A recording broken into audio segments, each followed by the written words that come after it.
Welcome back to part 3 of our chapter 2 video lecture series, where we're going to be covering employee fringe benefits.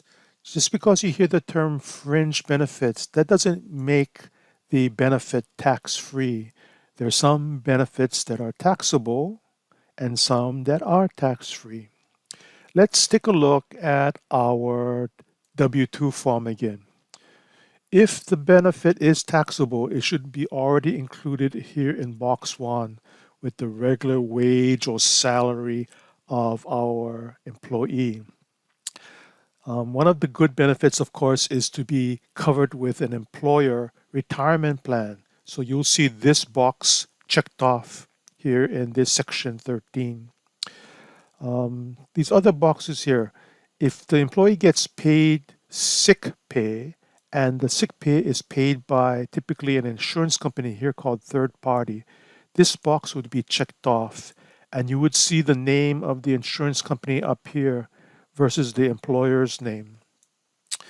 Statutory employee, the only type of employee I've seen that's considered to be this so-called statutory classification would be insurance salespeople, and their income paid by the insurance company would be subject to Social Security and Medicare taxes. But their salary or wage income is not going to be included here in box 1. Those life insurance salespeople are considered to be self-employed, or we saw in the previous video, treated as independent contractors where they have their own business. And again, we'll cover that type of situation next semester when we do chapter number 3 in our textbook. So going back to retirement plans, one of the possible options, like in a 401k or 403b or 457b, is to have the employee take money out of their pay and put it into the plan. And that's going to be good because you get to reduce this taxable wage income. And the amount that the employee puts into that retirement plan would be written here in box 12. And the type of plan, like that 401k, would be assigned a certain code letter, like the code letter D or E or F. And the legend or the key to those letters here for box 12 are probably in one of the back sides of this W-2 form. Like here, the 401k contribution by the employee. Here, the employee is electing to choose to take money out of their regular pay, reducing the taxable income for the year. But eventually, when they do retire and start collecting the money, all of that income will now be taxable. Okay, some other letters you can see here. Let's go to the next instruction page. Here you can see if the employer pays health coverage, health insurance, health benefits, that amount is not taxable, a tax-free benefit, but it should be reported on the W-2 form over here, whatever fringe benefit for health coverage and the code letter DD. So you can see a lot of different code letters here. Most of them are fringe benefits, be it taxable or not. Yeah, you can kind of go through the list over here. Let's go back to our PowerPoint slide here. So let's talk about a benefit that is insurance paid by the employer to cover the employee with health coverage, health insurance, or maybe the employee gets into an accident and the employer is going to have their insurance company pay for the recovery or damages to the employee, and that's going to be a tax-free benefit.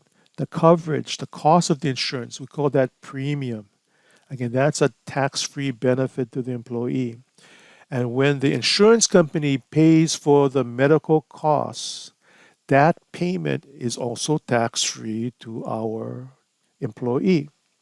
If the employee gets paid for some damages to their body, not psychological damages now, but physical damages, that payment is tax-free.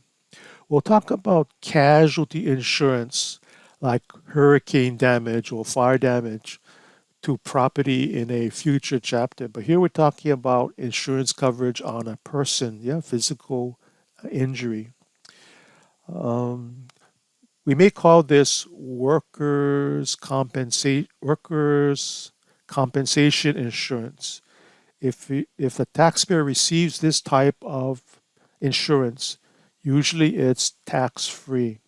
This is not the same thing as sick pay now or temporary disability insurance. Sick pay, paid maternity leave, all of that is taxable, and that would be included in the box one of our W 2 form.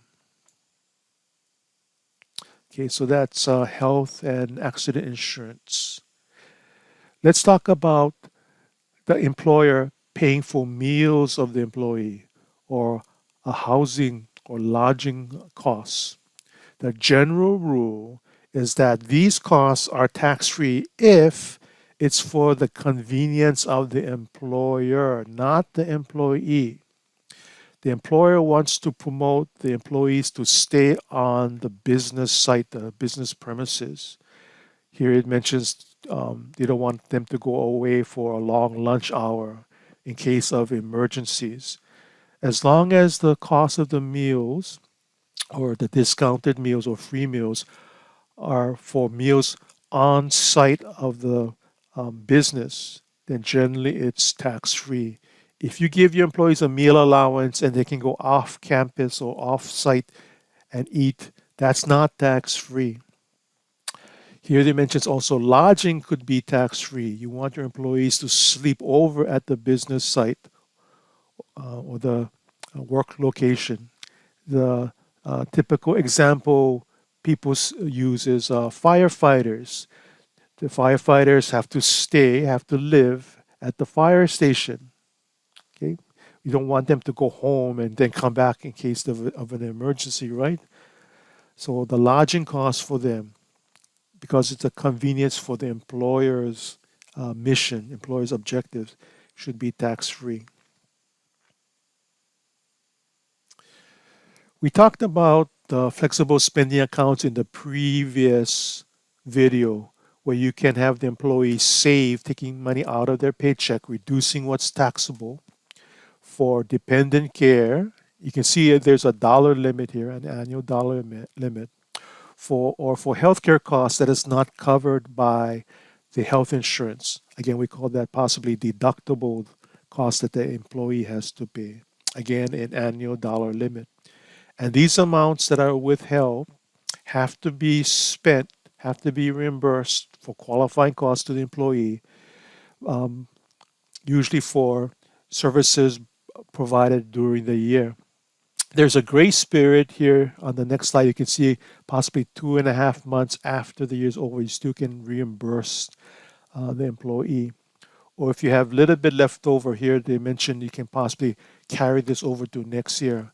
Otherwise, whatever was contributed by the employee into the flexible spending account would revert back to the employer. This type of limits here have to be adopted by the employer's plan, yeah, the flexible spending account. Here's a list of some other types of fringe benefits. A common one would have the employer pay for something called group term life insurance. And the cost of this insurance, up to a coverage of $50,000 of life insurance, would be tax free. Again, the cost is called the premium. If the coverage is more than 50,000, the excess costs of over 50,000, again the premium cost would be taxable to the employee. Education assistance, we can have the employer pay up to $5,250 for the employee's higher education costs.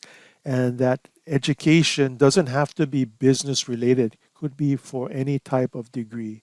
In fact, now I think, I'm not sure how permanent it is, but you can have the employer pay the employee's student loans up to this amount per year. The next category is called no additional cost services. It doesn't cost the employer anything more to give this benefit to the employee. So the common one is for airline employees to fly standby. That's one of the big benefits for airline employees. They get to fly free unless they bump a paying passenger, and it doesn't cost the employer probably any more cost to have the employee fly for free. And that would be a tax-free benefit to that employee. It has to be an employee in that line of business, like an airline employee um, getting airline benefits. Yeah, qualified employee discounts. The rule here is that the employer can sell merchandise to an employee as long as the employer doesn't lose money. That discount they give is a tax-free benefit to the employee. But if the employer is selling merchandise below their cost to the employee, they're losing money. And that loss amount would be a benefit, a taxable benefit to the employee. If the employer is selling services to the employee, typically you cannot have a discount more than 20%. And tax-free discounts don't apply to selling real estate or investments to employees. Let's see, working condition benefit. It's almost like a common sense benefit. The employer is paying costs to make the employee a better employee. You're providing tools or professional association dues, professional magazine subscriptions to the employee. If the if the employee here, our taxpayer, incurs this cost first, what they can do is have the employer reimburse them for that cost. The employer will be able to deduct the cost and the employer will save taxes. But for the next few years, if employees incur this cost and don't get reimbursed, they typically cannot take a deduction, probably through the year 2025. And even after that, those type of deductions would be treated as what we call employee business expenses. And there's most people cannot deduct it because there's a rule to limit the amount. De minimis is, I guess, a Latin word for too small to worry about. Yeah. One of the things they may try to put in here is giving their employees a cell phone for business calls. In a way, they kind of promoting the employees to be working when they're not at the office. Yeah. Any type of use of business equipment, too small to worry about because again, the primary use of all of that stuff is for business. A tuition reduction plan typically applies to employees of a higher education institution. They give them a discount or free tuition to the employee and their family. Um, let's see, value of membership. You want your employees to be healthy, so you make them work out at the athletic facility, but it has to be on site of the employer. So if you give your employees free membership at a let's say 24-hour fitness, that's not on your site, yet the employer's site. That would be a taxable benefit. And the government wants people to plan for their retirement, so they give this allow employers to give this free service to their employees. This is not the same thing as legal services or tax preparation services. Yeah, those could be taxable. Again, this is provided by the employer. Labor unions probably could provide tax-free benefits like those I just mentioned to their members. Yeah, but we're talking about here the employer providing the services to the employees. So this is a general rule here. So if you receive a prize or an award, it's taxable. Yeah. Even gambling winnings is taxable. But if the prize or award is paid by an employer and it's for The length of service, typically like a retirement award or years of service award, or if the award is for safety achievement, like so many days without an accident at our company's site. Employees can receive up to $400 tax free. Or if it's a formal, here they call it qualified plan. Qualified typically means you don't discriminate based upon lower and higher uh, paid employees.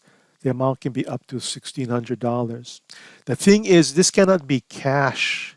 It has to be so called tangible personal property. The proverbial gift or award you give for someone who's retiring, length of service, is like a gold watch. Or I think when I retired, they give me a core bowl, or 10 years or 20 years of service, they give me an engraved pen. Well, that's nice, but and it's tangible and it's worth less than 400, so it's tax free. Let's stop here, and when you continue into part four, we'll talk about income from life insurance, annuities, and some types of retirement income.